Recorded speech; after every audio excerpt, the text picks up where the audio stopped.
Belichick has talked consistently about your day-to-day consistency and your drive and love for the game. Where did that come from, and where did you get that consistent drive on a day-to-day basis? Yes, sir. So that comes from my why I play the game. I play the game just to take care of my family. I've seen the game change the lives of a lot of people and their family. So every day I just think about them and just go as hard as I can.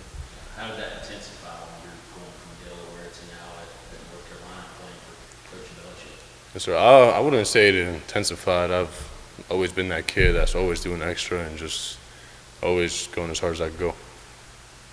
Grant? Yeah, hey, Mark. Just thinking of your decision to transfer to North Carolina. I know Delaware moved up to the FCS level, but what Yes, led sir. you to come to North Carolina, and why did you take a transfer? Yes, sir. So I wanted to play at the Power 4 level, give myself the best opportunity. I go into the league, and who better than Coach Belichick to develop you and get you to that point. And I have another question too. So you gave me a first before you had two sacks and a fumble recovery. How much did that game kind of give you the confidence to say, hey, I can do this? I carry that confidence every day. You know, starting in spring and camp, just always been getting back there and always getting pressure on the quarterback. So I would just say the secondary did a good job covering their receivers, and the D-line and the front maintained the rush lanes and just gave me the opportunity to get a sack.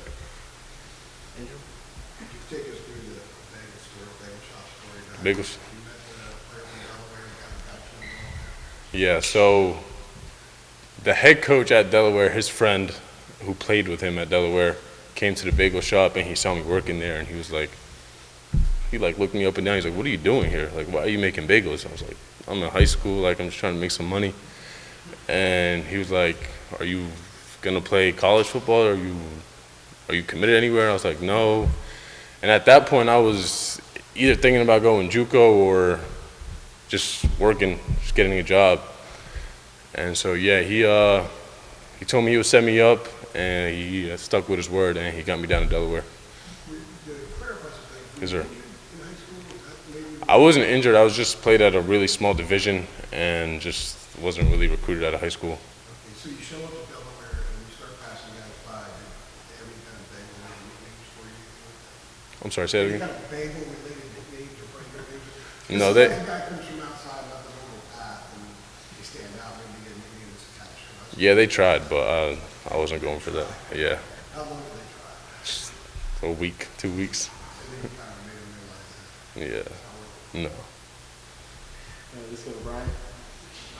Can you talk a little bit about the process of getting to North Carolina? You were committed pretty early, I think, in December after Coach Belichick got here.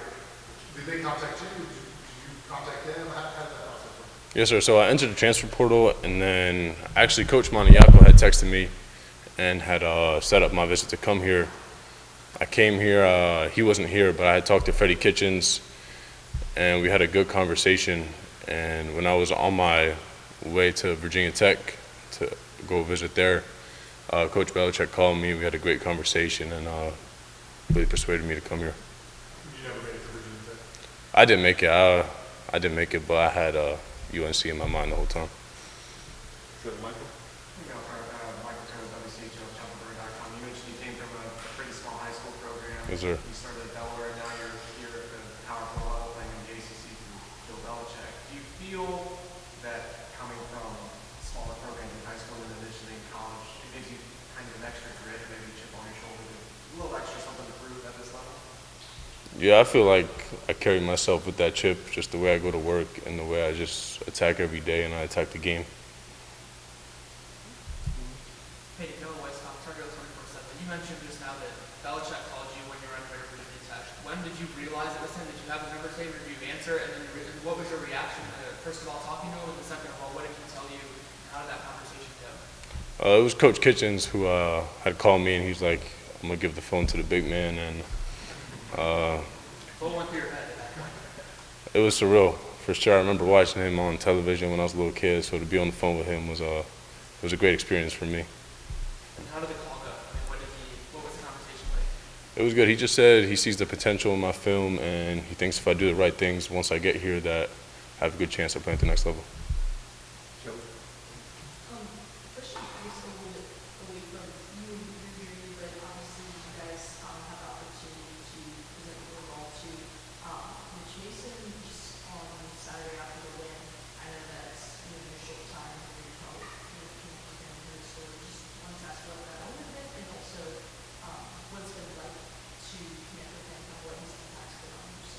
Yes, sir. So, yes, ma'am.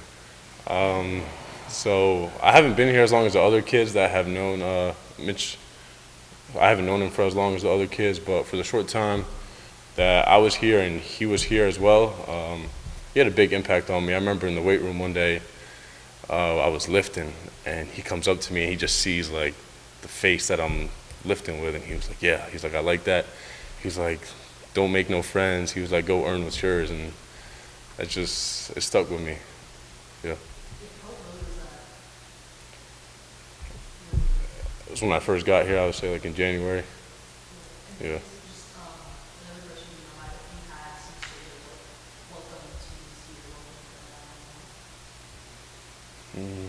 I wouldn't say that I have. No. Jeremiah? Yeah, Jeremiah Holloway with Inside Carolina. Elkhart, these last couple of games, you guys have shown improvements when it comes to run defense and getting to the quarterback a little bit more. Obviously, you had the 2 sacks the other day. What do you feel like you guys are doing mechanically a little bit better to be a little bit more disruptive from a defensive standpoint? Obviously, we've played the 2 games before Richmond, so just having that game film and being able to get those corrections down during practice has really helped us just play more disciplined football and make sure that we're making plays that we're supposed to be making and not getting too curious to be our own players. A couple of guys, I think, and obviously speaking for themselves, but a couple of those guys mentioned, the season opener and saying, they think back to that as a time like, okay, this is to get, to replace them for not doing what we need to do, that can be the result, whatever. Do you guys use the opener of the TCU game at all kind of as an anchoring point to say, this is the lowest it's going to get, we have to, you guys kind of use that as fluid? No, we don't really talk about that game. Maybe people talk about that like internally to themselves and that fuels them, but as a collective team, we don't really talk about that. We've moved past it. Ron? Melkart, Coach Belichick praised your ability to be taught something and then not really have to go back to it. What's one of those teachable moments you've had with him so far that kind of sticks out in your mind? A big one that he was on me for was just awareness, just understanding the formation and what they might try to attack me with in the formation. Especially if one example is if there's like a tight end outside, just you got to know that he's coming down to block you and be ready to play it that way. Did he have to come back to that after saying it the first time? No, I fixed it. Anything else from Elkhart? Perfect. Good stuff, Elkhart. Thank you, guys. Like, how have you seen you guys sort of gel a little bit? Obviously, you've got some guys down and out, but 3 games in now, the comfort level of gelling with the guys side. How's that going? I think that just comes over time, and as a unit, we just slowly learn how to play off each other and build that trust and accountability, and it kind of just comes with repetition and from practice to outside of practice, but it's getting there for sure. When you play against a team like TCU and in Charlotte and in Richmond, can you feel it getting better, like when you're in the moment, combo up and whatever you have to do to have that chemistry, can you sort of feel that building there, or is that building in practice more? I would say it builds as in practice and in game as well, because we have a lot of new guys, and some of us have not played many snaps and some have played a lot, and a lot of us are from different places, and I think just getting the repetition in any situation is really good for all of us. Andrew? How has Chad Lindbergh improved over the last few weeks? You guys had a lot of attrition at that position during August, and I don't think he's played a whole lot of center in the past. So how have you seen him kind of come along, being next to him these last 3 games? One thing about Chad is he's a really hard worker, and he comes to work every day ready to go. And I think that just speaks volumes to Chad as a player. Coming in, he was looked at as a guard, maybe a tackle, and for him to step up and play center, I think that speaks a lot about him as a player. How about communication with him, but also you guys up front? We talked to Freddie Kitchens back in August, and he said with this offensive line, the center makes all the calls, but this group, all of you guys are making the calls. It's sort of 10 eyes saying the same thing. How's that kind of going? How's Chad been, how's he learned that part as well? So even in the beginning, Chad has always been very vocal. So it was pretty easy, to get along with Chad and understand what's going on. But I think it helps when everybody makes a call, because then all 5 are on the same page. If I could ask one more to his question about the chemistry, Tommy's question about the chemistry. People talk about chemistry with offense a lot all the time, does it truly begin with communication before anything else? And is that an element that else has improved the last couple of years? Yeah, no doubt. I think it starts with the communication, because if the right guard knows something and the left guard doesn't know what's going on, I mean, you're not going to have a pretty good play. So I think communication is what it's really all about. That's where it starts at, because it gets us all going in the right direction. Brian? Hey, you're Brian Murphy with WRL. When you have a running back run for 140 yards, obviously the offensive line is a big part of that. Doesn't necessarily get the credit, but when you see a running back do that, what kind of pride do you take in that? And what is it about Juju that made it possible for him to have that big of a game? I think it always feels good as a unit to see players shine, especially as an O-lineman, because you think about all the long and hard days that it took to, get that kind of moment, and we're just happy for anybody to go out there and rush for that. What about him specifically?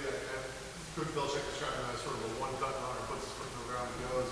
I know on the 50-yard run, Belichick said it was blocked for a couple yards, and he was able to break a couple tackles and go for 50. Yeah, that was pretty exciting to watch. Juju's a really good back, and I think a lot of the fans appreciate him and the way he runs the ball, and I know as an O-lineman we definitely appreciate that.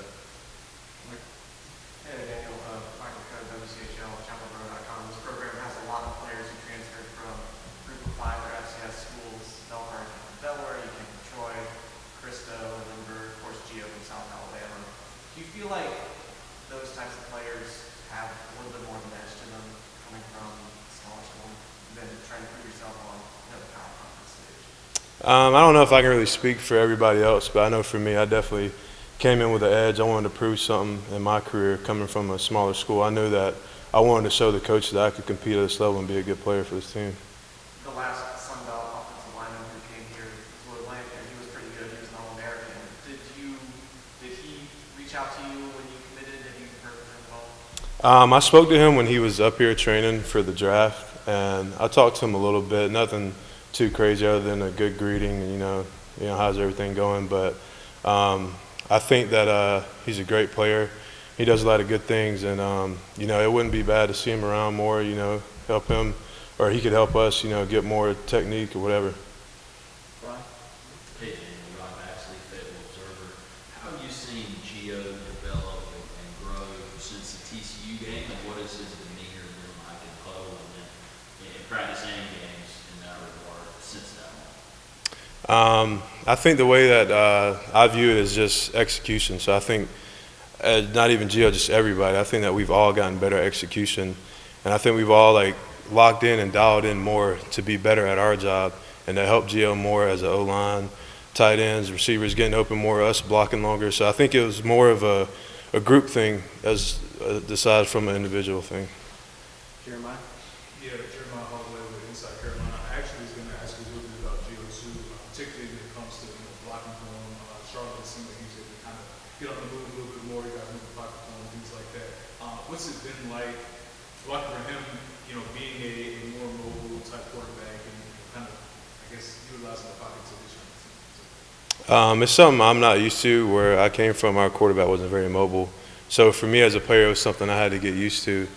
But I think that that's a good strength that we have on our team, and I think whenever we get to use it, it's always a good thing. I know obviously execution is the bottom line with blocking, but is there, I guess, what are some of the schematic differences when it comes to accounting for somebody's mobility, knowing that there's something that can kind of improv and things like that? Yeah, I think the defense has to go about their game plan a little differently when you got a guy like Gio, because you got to respect his arm and his legs. So I think that kind of puts more of a strain on the defense.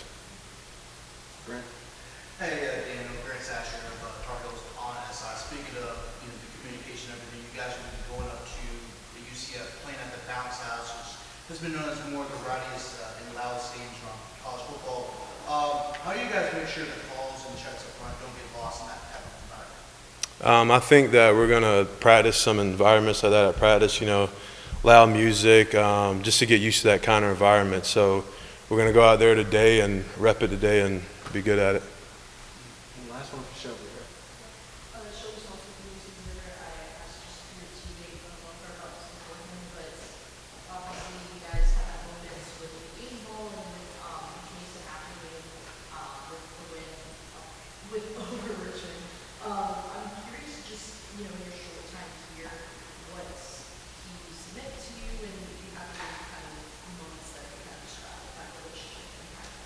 Yeah, I think Mitch is an amazing human. And one thing that's really special about Mitch is he doesn't care who you are. He doesn't care if you're a travel guy, non-travel guy. He always is there for you if you need anything.